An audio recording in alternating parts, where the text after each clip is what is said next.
बड़ी जानकारी सुबह सबसे 8 बजे की जो सामने आई है वो है इस्लामाबाद से, क्योंकि इस्लामाबाद में आज और कल यानी कि 10 और 11 अप्रैल को ईरान अमेरिका के बीच सीज फायर पर शांति वार्ता होगी। अब इस बैठक में अमेरिका, पाकिस्तान और ईरान के टॉप लीडर्स और अधिकारी शामिल हो रहे हैं। पाकिस्तान की ओर से प्रधानमंत्री शहबाज शरीफ, विदेश मंत्री इशाक डार और सेना प्रमुख आसिम मुनीर जैसे बड़े चेहरे मौजूद रहेंगे। तो वहीं अमेरिकी डेलीगेशन में उपराष्ट्रपति जेडी वांस, मिडिल ईस्ट के स्पेशल एनवॉय स्टीव विटकॉफ और जैरेड कुशनर भी इसमें शामिल होंगे। अब ईरान की तरफ से बात की जाए तो संसद स्पीकर मोहम्मद बाकर गालिबाफ और विदेश मंत्री अब्बास अरागाची इस बैठक में हिस्सा लेंगे। बड़ी बात यह है कि इस बैठक में इजराइल का कोई भी प्रतिनिधि शामिल नहीं होगा। अब एक तरफ इस्लामाबाद में शांति वार्ता की बात चल रही है और इसी बीच व्हाइट हाउस की प्रवक्ता कैरोलिन लेविट ने बड़ा दावा किया है। कैरोलिन ने दावा किया कि ईरान की शर्तों को स्वीकार करना असंभव था और इसलिए ईरान के 10 पॉइंट प्रपोजल को ट्रंप की टीम ने सीधे कूड़े में फेंक दिया। The Iranians originally put forward a 10-point plan that was fundamentally unserious, unacceptable, and completely discarded. It was literally thrown in the garbage by President Trump and his negotiating team. Many outlets in this room have falsely reported on that plan as being acceptable to the United States, and that is false. With the president's deadline fast approaching and the United States military completely decimating Iran with each passing hour, the regime acknowledged reality to the negotiating team. They put forward a more reasonable and entirely different and condensed plan to the president and his team. तो इस्लामाबाद में शांति के लिए बैठक शुरू होने वाली है, तो वहीं दूसरी तरफ इजराइल लेबनान के बीच में युद्ध जारी है। यानी कि कुछ ही देर पहले बड़ी जानकारी सामने आई जहां हिजबुल्लाह ने इजराइल पर मिसाइल से हमला कर दिया और तेल अवीव पर भी हिजबुल्लाह ने मिसाइल दागी और रॉकेट से अटैक किए। तेल अवीव में देर रात एक बार फिर से सायरन की आवाज सुनाई दी, तस्वीरें सामने आई। तेल अवीव पर हिजबुल्लाह का मिसाइल अटैक देखा गया है। एक तरफ शांति वार्ता शुरू हो चुके हैं, लेकिन दूसरी तरफ इजराइल और लेबनान के बीच में यानी कि हिजबुल्लाह और इजराइल के बीच में ये जंग अभी भी जारी है, ये युद्ध जारी है। कुछ ही देर पहले हिजबुल्लाह ने इजराइल पर मिसाइल से अटैक किया है। तेल अवीव यानी कि राजधानी पर यह अटैक देखा गया। तेल अवीव में फिर से बजी सायरन, फिर से छाया सन्नाटा, क्योंकि हिजबुल्लाह की तरफ से एक मिसाइल अटैक लॉन्च किया गया और तेल अवीव को ही निशाना बनाया गया। जोरदार धमाके हुए और अभी खबर यही आ रही है कि हिजबुल्लाह ने यह अटैक लॉन्च किया था और जो ही सायरन्स बजी लोग शेल्टर में भागने लगे। लोगों को उम्मीद नहीं थी कि यहाँ पर अटैक होगा, क्योंकि अभी तक हिजबुल्लाह जो है नॉर्थ इसराइल को ही निशाना बनाता आया है। क्योंकि ईरान के साथ अब इसराइल का सीज फायर हुआ है, इस बीच ये समझा जा रहा था कि शायद तेल अवीव को निशाना नहीं बनाया जाएगा, लेकिन हिजबुल्लाह की तरफ से तेल अवीव पे अटैक किया गया। सायरन बज गई और इस वक्त जो है लोग अभी भी बॉम्ब शेल्टर्स में हैं। हालांकि जोरदार धमाके सुनाई दिए आसमान में। इस बार मोबाइल फोन पे कोई भी मैसेज नहीं आई, सीधे हूटर बजे और हूटर बजते ही, टाइम ही नहीं मिला, हूटर बजते ही जोरदार धमाके हुए। उसका मतलब है कि यहाँ का एयर डिफेंस सिस्टम या जो सायरन सिस्टम है शायद एक्सपेक्ट नहीं कर रहा था कि अटैक होगा, लेकिन अटैक हुआ। बताया जा रहा है कि लेबनान से यानी हिजबुल्लाह की तरफ से जो है ये मिसाइल अटैक लॉन्च किया गया और इस बार तेल अवीव को निशाना बनाया गया। और बड़ी जानकारी दूसरी तरफ इस्लामाबाद से सामने आई जहां आज और कल यानी कि 10 और 11 अप्रैल को ईरान अमेरिका के बीच में सीज फायर पर शांति वार्ता होगी। इस बैठक में अमेरिका, पाकिस्तान और ईरान के टॉप लीडर्स और अधिकारी शामिल हो रहे हैं। पाकिस्तान की ओर से प्रधानमंत्री शहबाज शरीफ, विदेश मंत्री इशाक डार और सेना प्रमुख आसिम मुनीर जैसे बड़े चेहरे मौजूद रहेंगे। तो वहीं अमेरिका डेलीगेशन, अगर बात की जाए अमेरिका की तरफ से, तो अमेरिकी डेलीगेशन में उपराष्ट्रपति जेडी वांस, मिडिल ईस्ट के स्पेशल एनवॉय स्टीव विटकॉफ और जैरेड कुशनर शामिल होंगे। इसके अलावा ईरान की तरफ से संसद स्पीकर मोहम्मद बाकर गालिबाफ और विदेश मंत्री अब्बास अरागाची इस बैठक में हिस्सा लेंगे। बड़ी बात यह है कि इस बैठक में इजराइल का कोई भी प्रतिनिधि शामिल नहीं हो रहा है और ऐसे में ये जो शांति वार्ता है इसमें इजराइल का कोई भी प्रतिनिधि नहीं, लेकिन दूसरी तरफ यूएस जो कि इस जंग में इजराइल के साथ ईरान के खिलाफ लड़ रहा था, यूएस और ईरान के बीच में, इनके डेलीगेशन के बीच में ये बातचीत होगी। अब देखना होगा कि ऊंट किस करवट बैठेगा, क्योंकि 2 हफ्ते का समय दिया गया सीज फायर और उसी दौरान ये बातचीत होनी है। कितनी शर्तें किसकी मानी जाएंगी वो देखनी बाकी है। तो इजराइल के हमलों से लेबनान में भारी तबाही देखी गई, जहां बुधवार के हमलों में जान गंवाने वालों का आंकड़ा बढ़ चुका है और मृतकों का आंकड़ा 303 तक पहुंच गया। 1150 से ज्यादा लोग घायल बताए जा रहे हैं।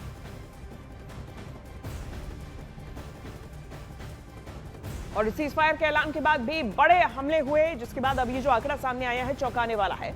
लेबनान में जो हमला हुआ था इजराइल की तरफ से, उसमें भारी तबाही देखी जा रही है और इन हमलों में अब तक जो जान गंवाने वालों का आंकड़ा है वो भी लगातार बढ़ रहा है। 303 लोगों की अब तक मौत हो चुकी है।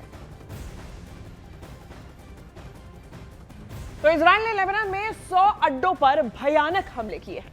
इजराइल ने हिजबुल्लाह के 2 बड़े कमांडर्स ढेर कर दिए। इजराइल के हमलों में हिजबुल्लाह चीफ का सेक्रेटरी यूसुफ हार्शी भी मारा गया है।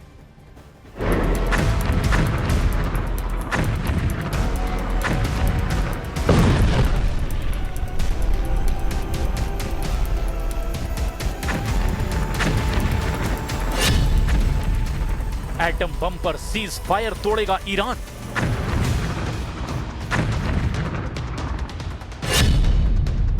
यूरेनियम संवर्धन पर ब्रेक नहीं लगाएगा ईरान। इस्लामाबाद पर स्ट्राइक का नंबर आ गया।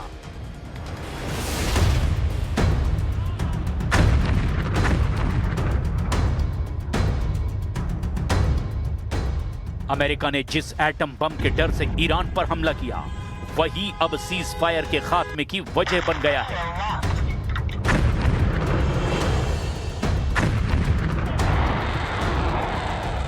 क्योंकि ईरान अपने न्यूक्लियर प्रोग्राम पर क्लियर स्टैंड ले रहा है। ईरान के न्यूक्लियर चीफ ने ऐलान किया कि एटमी प्रोग्राम की रक्षा हर हाल में की जानी चाहिए।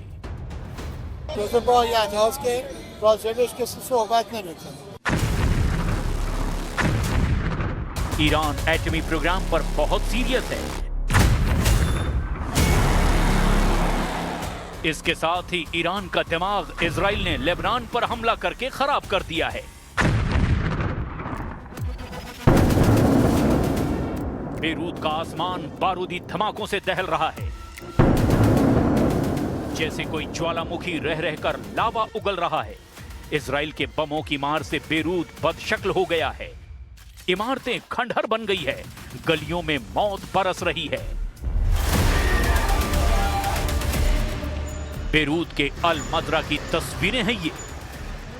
इजराइल ने कैसे यहां कहर ढाया है, देख लीजिए जरा। तो फिर ट्रंप ने आखिर किस बात का सीज फायर किया है? क्या ये युद्ध नहीं है?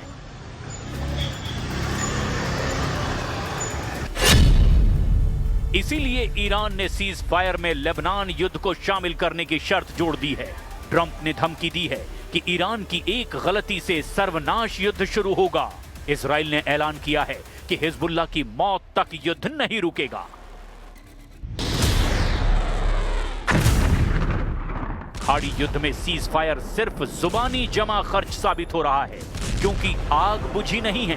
बारूदी धमाकों का शोर पहले जैसा है, तबाही पहले जैसी है, मौत का मंजर भी पहले से कहीं ज्यादा खौफनाक है। पुलों पर ताबड़तोड़ बम बरस रहे हैं। जंगी जेटों से मिसाइलों की बौछार हो रही है। सड़क पर टैंक दौड़ रहे हैं। ईरान से ज्यादा विस्फोटक युद्ध लेबनान में छिड़ गया है।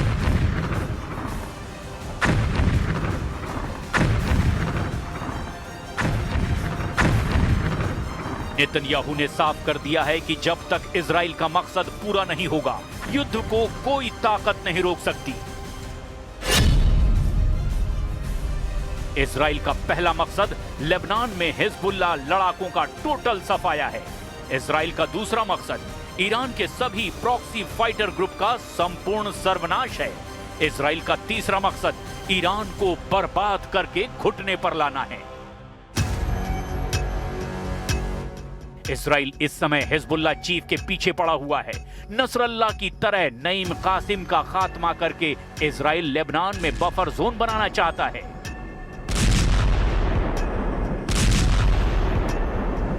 यह मिशन फुल फोर्स में चल रहा है, जबकि ट्रंप ने 14 दिन तक सीज फायर का ऐलान कर रखा है। लेकिन सीज फायर के ऐलान के बस कुछ ही घंटों बाद इजराइल ने लेबनान में भयानक बमबारी की, जिसमें सैकड़ों लोग मारे गए हैं। इजराइल डिफेंस फोर्स ने बताया कि 10 मिनट के भीतर एक साथ करीब 100 ठिकानों पर स्ट्राइक की गई। लेबनान के सिविल डिफेंस ने कहा कि बेरूत, बेका वैली, माउंट लेबनान, सिडोन और दक्षिणी लेबनान के कई गांवों को निशाना बनाकर किए गए इन हवाई हमलों में कम से कम 254 लोग मारे गए और 1165 लोगों के घायल होने की खबर है। इजराइल ने दावा किया कि यह बीती रात बेरूत पर हुआ हमला पेजर अटैक से भी भयानक है। पेजर विस्फोट की चपेट में हिजबुल्लाह के 3000 लड़ाके आए थे, जबकि इस बार के हमले के साथ नईम कासिम का डेथ वारंट जारी किया गया है। हालांकि हिजबुल्लाह चीफ के फेर में उनका पर्सनल सेक्रेटरी बेमौत मारा गया। बेरूत पर हुए हमलों में हिजबुल्लाह चीफ नईम कासिम के भतीजे यूसुफ हर्शी को इजराइल ने मार गिराने का दावा किया। यूसुफ हर्शी हिजबुल्लाह चीफ का पर्सनल सेक्रेटरी था, मतलब ये कि जो हिजबुल्लाह चीफ के साथ साए की तरह रहता था वो ही मारा गया। हिजबुल्लाह सरगना के टाइम टेबल को मैनेज करने वाले के सफाई से ईरान बौखला गया है। ईरान ने धमकी दी है कि लेबनान में अगर इजराइल ने हमला बंद नहीं किया तो मुंह तोड़ जवाब दिया जाएगा। Last night was a very critical night because we had no option just to respond to these new atrocities. Then there were few back and forth and few messages through Pakistanis, and we hope that American could control its ally and this time honor their words actually.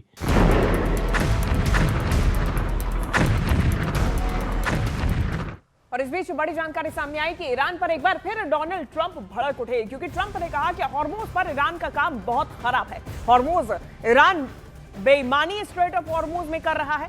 Trump ने कहा कि Hormoz पर Iran tax वसूली बंद करे, और ये एक बार फिर ट्रंप का बयान सामने आया, जहां ट्रंप अब ईरान पर एक बार फिर भड़कते हुए नजर आए। 2 हफ्ते के लिए सीज फायर हुआ, जिसमें स्ट्रेट ऑफ हॉर्मोज को खोलने की बात कही गई थी, लेकिन ईरान की तरफ से इस पे टैक्स वसूली, यानी कि जितने भी जहाज स्ट्रेट ऑफ हॉर्मोज से होकर गुजरेंगे उस पे टैक्स वसूली के लिए प्लान बनाया जा रहा था, इस पे विचार किया जा रहा था। वैसे में ट्रंप एक बार फिर ईरान पर भड़क गए। उन्होंने कहा कि हॉर्मोज पर टैक्स वसूली ईरान की तरफ से बंद की जाए। तो ट्रंप ने इसके लिए एक पोस्ट किया, और पोस्ट में क्या लिखा है चलिए आपको बताते हैं। ट्रंप ने लिखा है कि ईरान हॉर्मोज से तेल सप्लाई पर बहुत खराब काम कर रहा है। यह ट्रंप की तरफ से लिखा गया है। ट्रंप ईरान पर भड़कते हुए नजर आए और हॉर्मोज को लेकर उन्होंने ये बात लिखी है। स्ट्रेट ऑफ हॉर्मोज को लेकर उन्होंने लिखा कि ईरान हॉर्मोज से तेल सप्लाई पर बहुत खराब काम कर रहा है। उन्होंने आगे लिखा है कि कुछ लोग इसे बेईमानी भी कह सकते हैं, बेईमानी की बात भी उन्होंने की, उसका जिक्र भी किया है। और ये जो पोस्ट है उनका सामने आया है, उन्होंने अपनी पोस्ट में यहां तक कि लिखा कि ये हमारे बीच समझौते का हिस्सा नहीं, ईरान को इसे तुरंत ही रोकना चाहिए, और अगर ईरान जहाजों से टैक्स वसूल रहा है तो उसे तुरंत ही बंद करना होगा। ये इनकी तरफ से पोस्ट किया गया, और उन्होंने स्पष्ट कहा कि कुछ लोग इसे बेईमानी भी कह सकते हैं, यानी कि ट्रंप ने कहा कि ईरान जो है वो उनके साथ में बेईमानी कर रहा है और ये हमारे बीच समझौते का हिस्सा नहीं है, ये स्पष्ट कर दिया गया है। अब ऐसे में तो अभी जो है वो फिलहाल स्थिति क्या है चलिए आपको बताते हैं, उसकी पूरी पिक्चर समझना जरूरी है। इस्लामाबाद में ईरान और अमेरिका के प्रतिनिधिमंडल की बातचीत होने वाली है।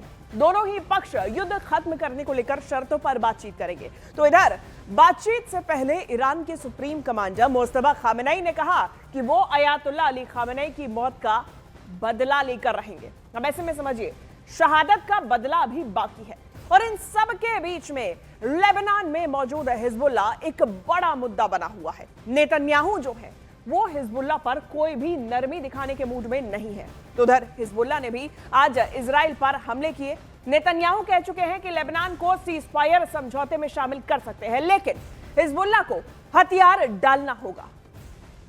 और इस बीच ही बड़ी जानकारी सामने आई, जहां लेबनान में इजरायली बमबारी का भयंकर ये तस्वीरें देखी गई। लेबनान में इजराइल की भारी बमबारी का खौफनाक वीडियो भी सामने आया है, और इसी बीच में ट्रंप के दबाव में नेतन्याहू थोड़ा नरम पड़ गए हैं। नेतन्याहू के जो तेवर है वो हल्के हुए हैं, और लेबनान से बातचीत के लिए अब नेतन्याहू तैयार हो गए हैं। ये बड़ी जानकारी सामने आई, जहां नेतन्याहू की तरफ से कहा गया कि लेबनान सरकार से बातचीत के आदेश दिए गए। नेतन्याहू ने कहा कि हिजबुल्लाह के खिलाफ कार्रवाई जारी रहेगी। मीडिया रिपोर्ट बता रही है कि अगले हफ्ते वॉशिंगटन में इजराइल लेबनान के बीच में बातचीत की शुरुआत हो सकती है। तो ट्रंप के दबाव के बाद में अब नेतन्याहू के भी जो तेवर है वो थोड़े नरम हुए हैं, क्योंकि इसके पहले भले ही सीज फायर हो गया था अमेरिका और ईरान के बीच में, लेकिन नेतन्याहू की तरफ से ईरान पर तो नहीं, लेकिन उसके साथ ही जो कि इनकी एक्सेस फोर्सेस है उसमें, यानी कि हिजबुल्लाह के ठिकानों पर निशाना बना रहे थे, जो कि लेबनान की सीमा में भारी तादाद में मौजूद है। אני מבקש לומר לכם, אין הפסקת אש בלבנון. אנחנו ממשיכים להכות בעוצמה את חיזבאללה, ואנחנו לא נעצור עד שנחזיר לכם את הביטחון. ההישגים הכבירים שלנו, גם באיראן וגם נגד ציר הרשע, הביאו לשינוי היסטורי במעמד של ישראל באזור. הם גם הביאו לשינוי לקשרים שלנו עם מדינות, קשרים שלא היו בעבר. לאחר פניות חוזרות ונשנות של ממשלת לבנון לפתוח איתנו במשא ומתן לשלום, אני הנחיתי אמש בקבינט לפתוח במשא ומתן ישיר עם לבנון כדי להשיג שני יעדים. और अब जरा समझने की कोशिश करते हैं कि आखिर कैसे नेतन्याहू बातचीत की मेज पर बैठने के लिए तैयार हुए। देखिए, सबसे पहले तो वजह आपको बताते हैं। सबसे पहली वजह यह है ट्रंप का सीधा दबाव, क्योंकि ट्रंप ने नेतन्याहू को लेबनान में हमले रोकने की सलाह दी थी। दूसरी सबसे बड़ी वजह है अमेरिका और ईरान में हुए सीजफायर को बचाने की कोशिश, जिसके लिए इस्लामाबाद में बैठक होने जा रही है। लेबनान में हमले और वहां पर हो रहे नुकसान के बाद में ही नेतन्याहू पर एक ग्लोबल प्रेशर था जो कि बढ़ने लगा था।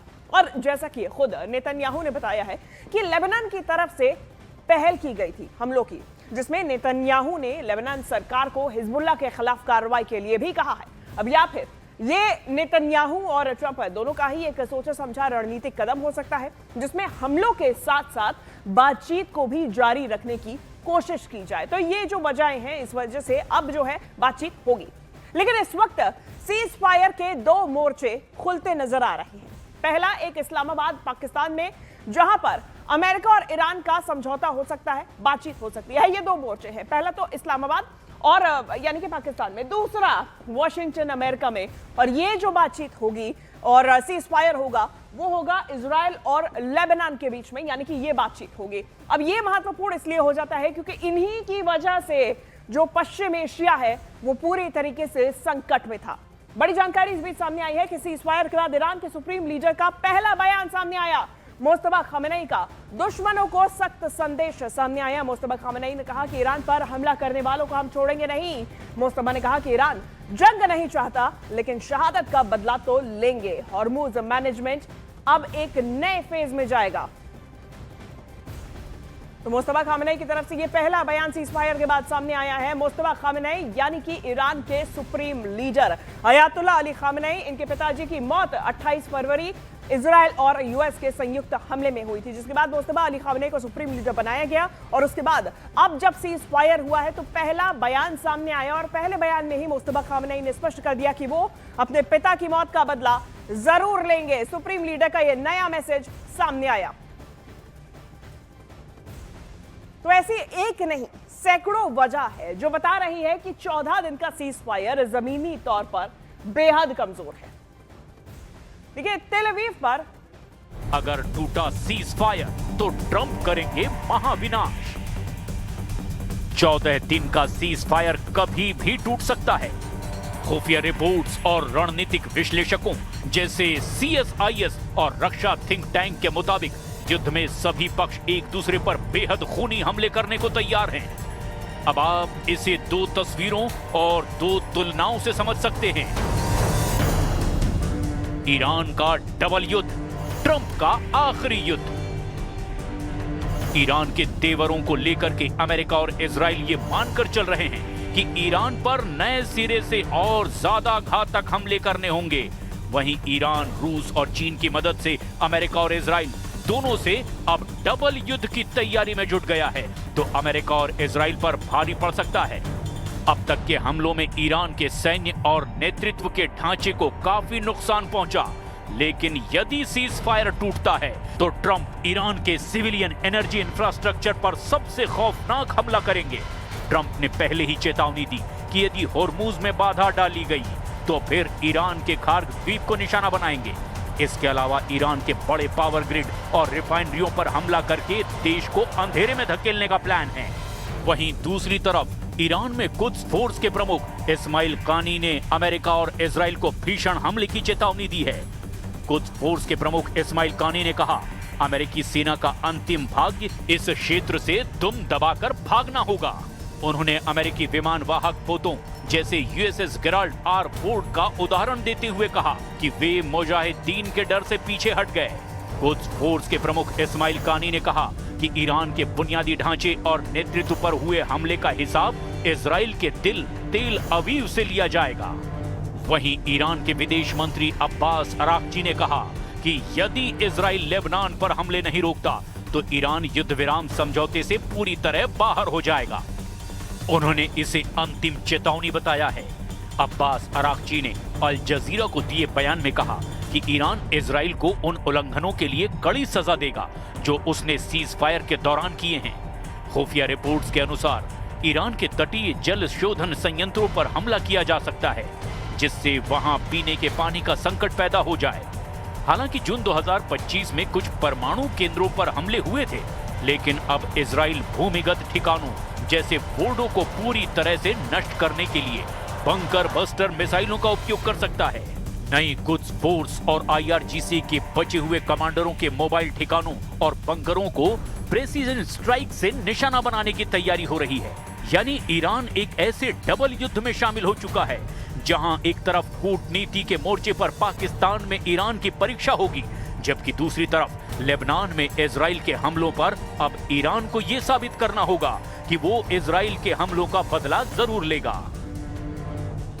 और इसराइल के दरमियान सीज फायर जरूर हुआ है, लेकिन इसराइली फोर्सेस और हिजबुल्लाह के दरमियान कोई सीज फायर नहीं है। मैं यहाँ पे दिखाने की कोशिश करूंगा आपको। लेबनान के अंदर के मकान जो हैं, ये आप देख सकते हैं, ये तबाह कर दी गई हैं। ये बस्तियां, इन पे लगातार अटैक्स किए गए हैं और ये पूरा एरिया जो आप देख रहे हैं ये लेबनान की है। यहाँ पे कोई सीज फायर नहीं है, यहाँ पे बार बार अटैक्स हो रहे हैं। हमारे सामने भी कई सारे अटैक्स अभी यहाँ पे हुए, कई रॉकेट्स को जो है इंटरसेप्ट किया गया और यहाँ पे बहुत ज्यादा तनाव है। चीख रहे इजरायली नेता, नेतन्याहू ने दिया धोखा। इधर दूसरी तरफ इजराइल के लिए सीज फायर का कोड़ में खाज बनता जा रहा है। एक तरफ ईरान ने इजराइल पर फिर से हमले करना शुरू कर दिया, तो वहीं इजराइल में विपक्षी दलों के नेता अब नेतन्याहू की युद्ध नीति पर बुरी तरह से भड़क रहे हैं और साथ ही इजराइल की बर्बादी और तबाही के लिए नेतन्याहू को दोषी ठहरा रहे हैं। इजराइल में ये भावना तेजी से फैलती जा रही है कि नेतन्याहू पूरी तरह से ट्रंप के हाथों की कठपुतली बन चुके हैं। इजरायली विपक्षी नेता याइर लैपिड ने तो नेतन्याहू के खिलाफ ऐसे आरोप लगाए जिन्हें जानकर आप हैरान रह जाएंगे। इजराइल के विपक्षी नेता याइर लैपिड ने दो टूक कहा कि इजराइल के प्रधानमंत्री नेतन्याहू की वजह से ईरान का न्यूक्लियर प्रोग्राम अभी भी खतरा बना हुआ है। ईरानी सरकार एक आतंकवादी संगठन है जिसने पूरे देश को बंधक बना रखा है। याइर लैपिड ने दो टूक कहा कि इजराइल को पहले दिन से ही ईरान के खिलाफ मिडिल ईस्ट में एक मिलिट्री गठबंधन बनाना चाहिए था, जिसमें सऊदी अरब, यूनाइटेड अरब अमीरात और दूसरे इलाके के देशों को भी शामिल किया जाना चाहिए था। याइर लैपिड ने तो ये भी बोला कि जब हम बात कर रहे हैं तब ईरान के पहाड़ों में लगभग 440 किलोग्राम एनरिच्ड यूरेनियम छिपा हुआ है। ये वो नतीजा नहीं है जिसकी हमने उम्मीद की थी। साथ ही कहा, नेतन्याहू ने हमें एक क्लाइंट स्टेट बना दिया है जो हमारी नेशनल सिक्योरिटी के जरूरी मसलों पर फोन पर इंस्ट्रक्शन लेते थे। ये जंग ऐसे लड़ी गई जैसे इजरायली नागरिक तोप का चारा हों। अब सच मानने का समय आ गया है, नेतन्याहू हार चुके हैं। याइर लैपिड ने नेतन्याहू पर सीधा हमला करते हुए कहा कि कुछ घंटों में जब वो अपने बंकर से बाहर निकलेगा तो वो आपको ये बेचने की कोशिश करेगा कि ईरान में कैंपेन सफल रहा। ये पूरी तरह से झूठ होगा। ये नेतन्याहू का घमंड, गैर जिम्मेदारी, प्लानिंग की कमी और घरेलू मोर्चे पर लापरवाही का एक जहरीला मेल है। उसने अमेरिकियों को झूठ बेचा जिससे हमारे दोनों देशों के बीच भरोसा टूट गया है। अब ऐसे हालात में देखना यह होगा कि कि 14 दिन के सीज फायर में ईरान कैसे 2 मोर्चों पर अपनी क्षमताएं साबित करता है। क्या पाकिस्तान में वार्ता होगी या फिर और तेज बारूदी हमले शुरू हो जाएंगे?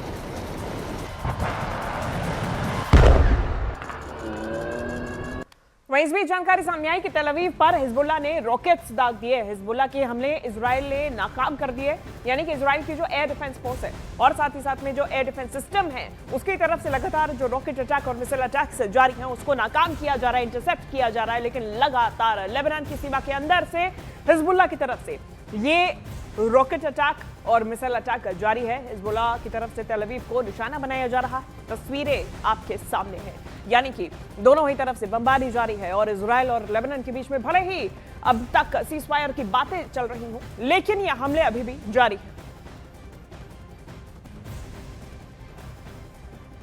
और अब सवाल यह है कि इस सीज फायर का सच क्या है, क्योंकि ईरान कहता है कि लेबनान भी शामिल है, पाकिस्तान भी लेबनान के बारे में यही कहता है। तो इसे आप ऐसे समझिए कि कौन सा देश क्या कह रहा है। सबसे पहले ईरान कहता है, क्योंकि लेबनान जो है एक मुख्य मुद्दा अब सीज फायर का बन चुका है, तो ईरान कह रहा है कि लेबनान इस सीज फायर में शामिल है, यानी उस पर हमले नहीं होंगे। पाकिस्तान कह रहा है लेबनान भी इसमें शामिल है, हमले नहीं होंगे। ये मध्यस्थ करा रहे हैं भाई साहब। अब समझिए, अमेरिका और इजराइल जो है वो कह रहा है कि सीज फायर में लेबनान शामिल नहीं है। अमेरिका और इजराइल, सिर्फ अमेरिका ईरान शामिल है, लेबनान शामिल नहीं है। इजराइल की तरफ से, इनकी तरफ से कहा जा रहा है। अब 4 देश इसमें शामिल हैं, चारों की अलग अलग बातें हैं। तो सीज फायर का सच क्या है, ये सबसे बड़ा सवाल है। तो वहीं इजराइल ने लेबनान पर 100 अड्डों पर भयानक हमला किया है, ये भी जानकारी बड़ी सामने आई है। इजराइल ने हिजबुल्लाह के 2 बड़े कमांडर्स ढेर कर दिए। इजराइल के हमलों में हिजबुल्लाह चीफ का सेक्रेटरी यूसुफ हार्शी मारा गया है।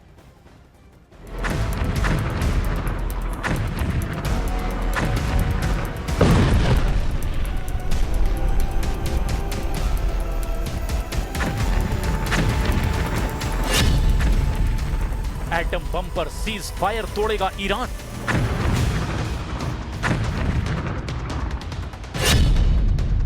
यूरेनियम संवर्धन पर ब्रेक नहीं लगाएगा ईरान।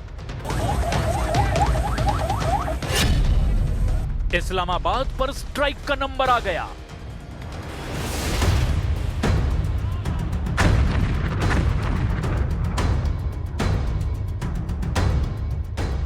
अमेरिका ने जिस एटम बम के डर से ईरान पर हमला किया, वही अब सीज फायर के खात्मे की वजह बन गया है।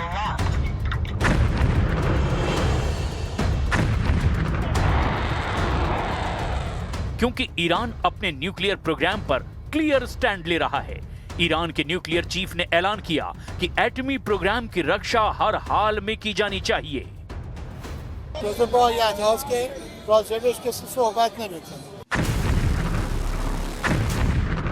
ईरान एटमी प्रोग्राम पर बहुत सीरियस है। इसके साथ ही ईरान का दिमाग इजराइल ने लेबनान पर हमला करके खराब कर दिया है। बेरूत का आसमान बारूदी धमाकों से दहल रहा है, जैसे कोई ज्वालामुखी रह रहकर लावा उगल रहा है। इजराइल के बमों की मार से बेरूत बदशक्ल हो गया है। इमारतें खंडहर बन गई है, गलियों में मौत बरस रही है। बेरूत के अल मजरा की तस्वीरें हैं ये।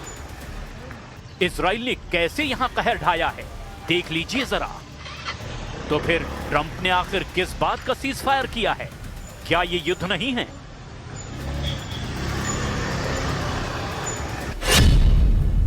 इसीलिए ईरान ने सीज फायर में लेबनान युद्ध को शामिल करने की शर्त जोड़ दी है। ट्रंप ने धमकी दी है कि ईरान की एक गलती से सर्वनाश युद्ध शुरू होगा। इजराइल ने ऐलान किया है कि हिजबुल्लाह की मौत तक युद्ध नहीं रुकेगा। खाड़ी युद्ध में सीज फायर सिर्फ जुबानी जमा खर्च साबित हो रहा है, क्योंकि आग बुझी नहीं है। बारूदी धमाकों का शोर पहले जैसा है, तबाही पहले जैसी है, मौत का मंजर भी पहले से कहीं ज्यादा खौफनाक है। पुलों पर ताबड़तोड़ बम बरस रहे हैं।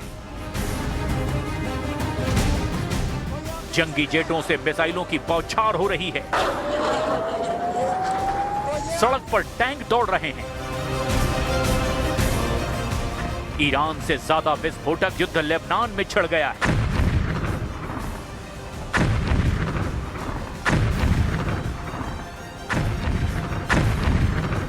नेतन्याहू ने साफ कर दिया है कि जब तक इजराइल का मकसद पूरा नहीं होगा, युद्ध को कोई ताकत नहीं रोक सकती।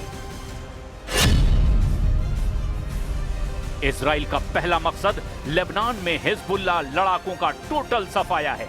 इजराइल का दूसरा मकसद ईरान के सभी प्रॉक्सी फाइटर ग्रुप का संपूर्ण सर्वनाश है। इजराइल का तीसरा मकसद ईरान को बर्बाद करके घुटने पर लाना है। इजराइल इस समय हिजबुल्लाह चीफ के पीछे पड़ा हुआ है। नसरल्लाह की तरह नईम कासिम का खात्मा करके इजराइल लेबनान में बफर जोन बनाना चाहता है।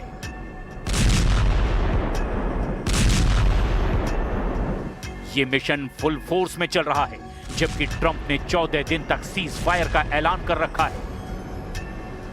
लेकिन सीज फायर के ऐलान के बस कुछ ही घंटों बाद इजराइल ने लेबनान में भयानक बमबारी की, जिसमें सैकड़ों लोग मारे गए हैं। इजराइल डिफेंस फोर्स ने बताया कि 10 मिनट के भीतर एक साथ करीब 100 ठिकानों पर स्ट्राइक की गई। लेबनान के सिविल डिफेंस ने कहा कि बेरूत, बेका वैली, माउंट लेबनान, सिडोन और दक्षिणी लेबनान के कई गांवों को निशाना बनाकर किए गए इन हवाई हमलों में कम से कम 254 लोग मारे गए और 1165 लोगों के घायल होने की खबर है। इजराइल ने दावा किया कि यह बीती रात बेरूत पर हुआ हमला पेजर अटैक से भी भयानक है।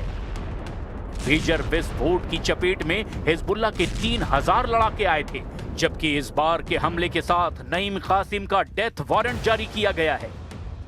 हालांकि हिजबुल्लाह चीफ के फेर में उनका पर्सनल सेक्रेटरी बेमौत मारा गया। बेरूत पर हुए हमलों में हिजबुल्लाह चीफ नईम कासिम के भतीजे यूसुफ हर्शी को इजराइल ने मार गिराने का दावा किया। यूसुफ हर्शी हिजबुल्लाह चीफ का पर्सनल सेक्रेटरी था, मतलब ये कि जो हिजबुल्लाह चीफ के साथ साए की तरह रहता था वो ही मारा गया। हिजबुल्लाह सरगना के टाइम टेबल को मैनेज करने वाले के सफाई से ईरान बौखला गया है। ईरान ने धमकी दी है कि लेबनान में अगर इजराइल ने हमला बंद नहीं किया तो मुंह तोड़ जवाब दिया जाएगा। Last night was a very critical night because we had no option just to respond to these new atrocities. Then there were few back and forth and few messages through Pakistanis, and we hope that American could control its ally and this time honor their words actually.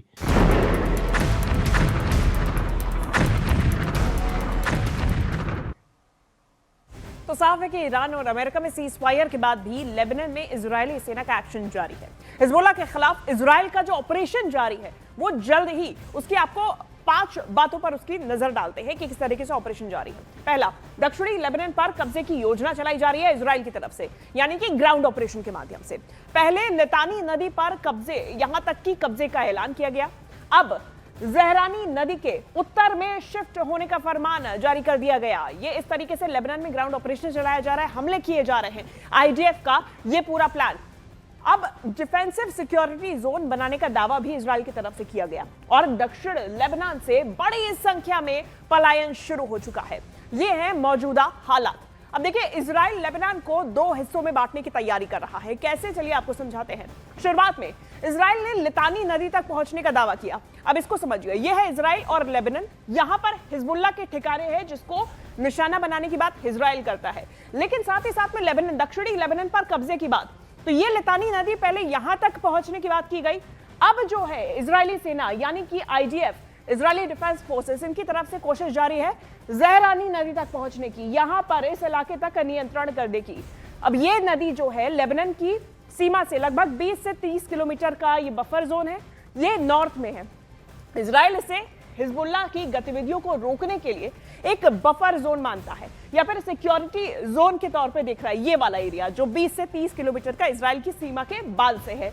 लेकिन अब Israeli सेना ने Lebanon में लोगों को और उत्तर की तौर, यानी कि लेबनान में और ज्यादा उत्तर की ओर जाने के लिए मजबूर कर दिया है और जहरानी नदी के नॉर्थ में शिफ्ट होने का फरमान जारी कर दिया है। यानी कि यहां तक 20 से 30 किलोमीटर यहां पे और फिर 40 किलोमीटर और अंदर ज़हरानी नदी तक।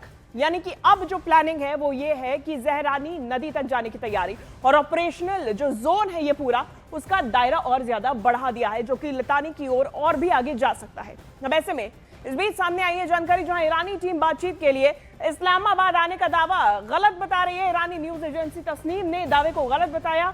ईरानी टीम के द्वारा इस्लामाबाद जाने का दावा किया गया था और ये जो जानकारी सामने आई है इसे गलत बता दिया गया। ईरान ने कहा कि सीज फायर की शर्तें पूरी करने पर ही बातचीत होगी।